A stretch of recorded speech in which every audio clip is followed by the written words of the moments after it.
এটা কমপ্লিট হয়ে যাওয়ার পরেই কিন্তু কেপি কনস্টেবলের একটা বড় ভ্যাকেন্সি বেরোবে।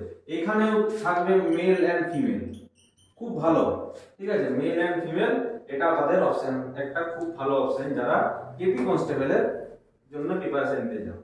তো দেখো, যেটা বলতে চাই যে সমগ্র রিসেন্ট যেটা চলছে আমি তোমাদের সামনে সব লিখে দিয়েছি।